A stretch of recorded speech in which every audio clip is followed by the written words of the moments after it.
Donc, le cloisonnement trouve ce sens dans plusieurs versets où Jésus dit, je suis venu pour les brebis perdues de la maison d'Israël. Donc, pendant qu'il s'en occupait, Jésus ne s'est pas occupé d'autre chose. Il était focalisé. Et la Bible dit encore, à chaque jour suffit sa peine. Donc, voilà moins 2 passages qui vous parlent du principe de la cloison. Amen. Ça veut dire quoi dans la pratique? Ça veut dire que le temps que tu as fini par déterminer dans la saison de rester avec tes enfants, quand tu le fais, fais-le bien.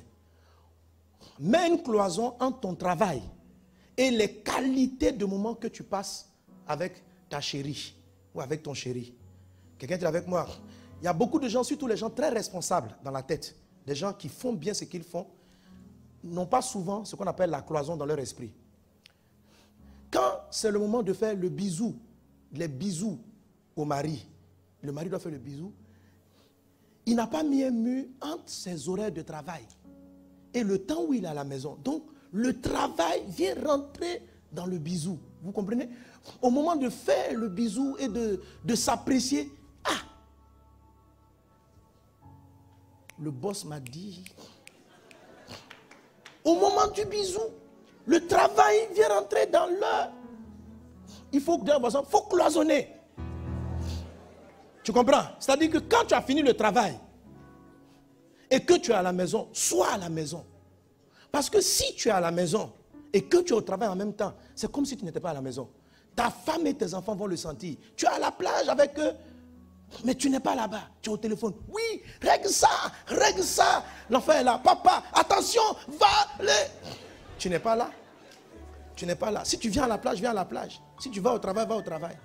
Ok? Dis à un voisin, cloisonne. Il faut cloisonner les choses. Alléluia. Est-ce qu'on est ensemble? Quand il n'y a pas de cloison, ça va vous épuiser. Surtout les gens très responsables. Ce problème de cloison arrive aux gens. Il y a des gens qui savent faire bien ce qu'ils font. Quand ils font un truc, ils le font à fond. Ils ne savent pas tricher avec le travail. Il y a des gens qui sont négligents. Eux n'ont pas trop de problème avec la cloison. Tu comprends? Eux, naturellement, quand ils savent jouer, ils jouent. Ils s'en foutent de ce qu'il y a. Bon, donc, je vais plutôt vous dire, soyez diligents, soyez travailleurs. Alors là, je m'adresse aux gens qui ont une tête qui ne sait pas tricher. Quand ils font quelque chose, ils le font à fond. Ce qui fait qu'ils ne peuvent pas faire beaucoup de choses. Or, la vie, les charges s'augmentent avec le temps.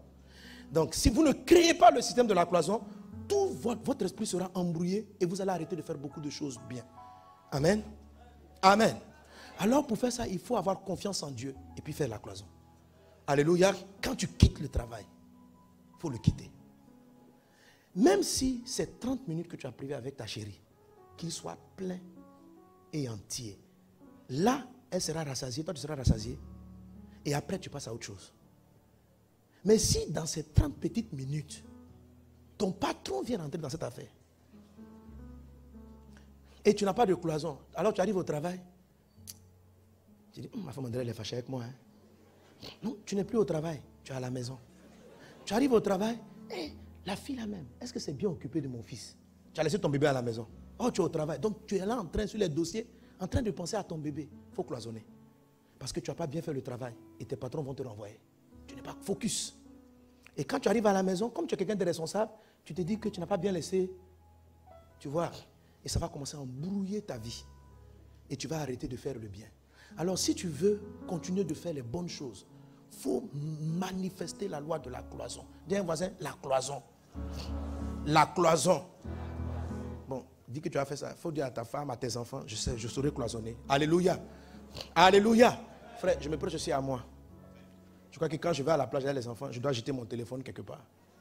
Que Dieu vous bénisse abondamment. Que sa parole soit avec vous. Alléluia.